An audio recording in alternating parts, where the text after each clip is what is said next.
Assalomu alaykum jononalar, yaxshimisizlar, tuzukmisizlar?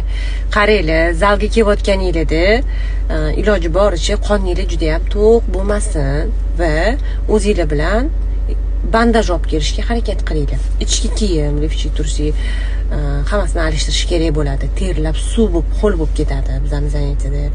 Keyin undan keyin bandaj taqib ketinglar. Chunki belinglar yana 1 soat qizib turadi.